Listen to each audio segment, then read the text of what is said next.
Arrêtons-nous à présent sur cette frange de notre population, les étudiants de Guadeloupe. Dernièrement, une jeune femme étudiante en lettres au camp Jacob à Saint-Claude dénonçait publiquement certaines pratiques, la prostitution et le trafic de drogue, qui toucheraient certaines d'entre elles.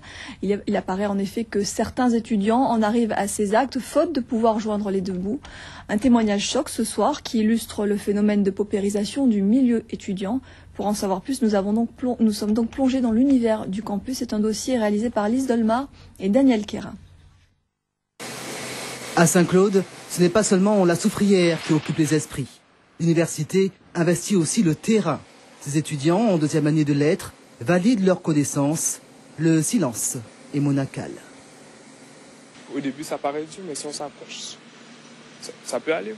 Moi, je ne bénéficie pas de la bourse, donc je suis obligée de faire des requêtes autre part, et donc c'est assez compliqué.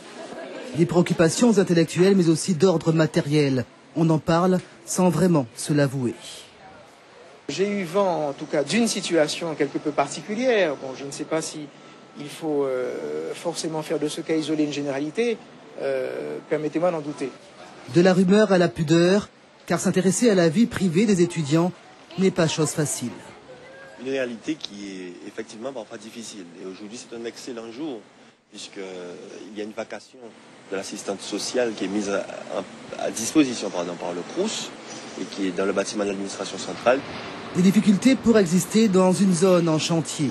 Le projet ambitieux, un ancien hôpital reconverti en 2003 en pôle universitaire, une capacité de 400 à 1500 étudiants après extension, des travaux d'envergure, mais l'arbre baptisé la connaissance devrait quant à lui être préservé. La rénovation, je parle bien de rénovation et non pas de démolition des bâtiments, et un projet donc, qui est juste ici, avec la construction une construction neuve de la bibliothèque universitaire, donc qui est juste ici.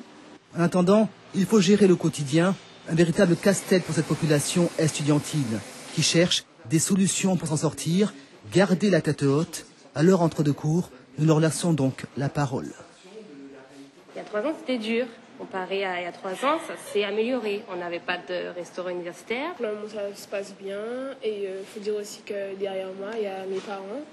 Donc, j'arrive à gérer. Mais quand même, je trouve que le transport, je trouve qu'il est assez cher. Par exemple, pour faire démarrer à la fac, ça fait 1,50 €. Lorsqu'on prend des études, il faut savoir que c'est une grande responsabilité et qu'on a besoin de discuter des parents, de la famille, parce que financièrement, ça coûte très cher. Des propos enfin libérés, grâce peut-être à un témoignage. Jennifer Robin était étudiante au camp Jacob. Interrogée sur une radio, elle n'hésite pas à parler de problèmes de prostitution et de trafic de drogue sur le campus. Des étudiants sont venus me voir pour me dire qu'ils étaient obligés de coucher avec des hommes pour pouvoir avoir de quoi manger, subvenir à leurs besoins. Et ce problème aussi de drogue, visiblement? Oui, forcément. Qu'est-ce que tu veux dire quand tu dis forcément? Un silence qui en dit long. Une révélation qui lui a valu bien des critiques. Dans le restaurant universitaire, opérationnel depuis peu, le sujet est évoqué.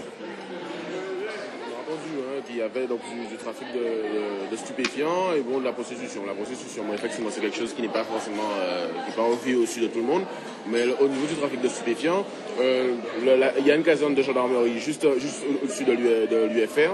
Il y a également un escadron au niveau de Desmarais. Donc... À l'abri des regards, d'autres témoignages fusent. Ces jeunes filles, toutes étudiantes en lettres, réagissent suite aux propos de Jennifer. Moi, je pense qu'il ne faut pas partir d'un cas particulier pour en faire une généralisation. Dans la mesure où les étudiants savent très bien que c'est la seule chose qu'ils ont quand ils n'ont pas d'autres moyens, c'est leur corps, surtout les filles. Donc, je ne pense pas qu'après avoir vendu son corps, qu'on soit bien dans sa tête. Moi, je suis boursière, donc je pourrais dire que ça va. Mais ça fait 3 ans que je suis ici et ma première année était difficile. J'ai eu ma bourse en janvier. Or, je commence les études en septembre, il fallait payer mon loyer. Ma mère ne travaille pas, mon père non plus. Mais ils se sont démenés et j'ai pas eu à vendre mon corps. Moi, je pars du principe selon lequel il faut savoir faire des concessions. Nous sommes étudiants, nous avons un but. Nous voulons avoir nos diplômes dans l'optique d'être professeur pour certains ou autres pour d'autres. À chacun son analyse de la situation. Mais au sein de l'administration du camp Jacob, on ne souhaite pas se voiler la face. Je ne veux pas discuter des propos de Jennifer, elle a sa parole à elle. Mais ce qui me semble important, c'est qu'il faut entendre ce qu'elle dit, par-delà ses propos. Il faut entendre les difficultés réelles qu'ont les étudiants à vivre sur un pôle qui maintenant fait d'énormes efforts pour se construire autour de l'université, mais qui a été excentré et qui implique une cherté, un coût de la vie qui était beaucoup plus élevé. Dans les universités françaises, de nombreuses jeunes femmes se prostituent pour payer leurs études. Alors on préfère très souvent ne pas en parler ou passer cela sous silence, mais c'est une réalité. Sur le campus de Schœlcher en Martinique, plusieurs cas de prostitution, je dirais, avérés ont été dénoncés à une époque. Bon, la chose semble beaucoup moins marquée maintenant, ou peut-être plus cachée, mais malheureusement c'est un cas ce ne sont pas des cas isolés. On a beaucoup d'étudiants, quand je dis beaucoup, tout est relatif, mais on a un certain nombre d'étudiants qui en effet ont des difficultés financières, qui souhaitent continuer leurs études, soit parce qu'ils sont en rupture familiale ou parce qu'ils n'ont pas droit à certaines aides et qui sont obligés de recourir à des pratiques, comme vous dites, parfois immorales, pour payer leurs études. Entre impératifs universitaires et exigences alimentaires, pas toujours évident pour ces jeunes. Alors, à qui la faute, ou plutôt à chacun son niveau de responsabilité?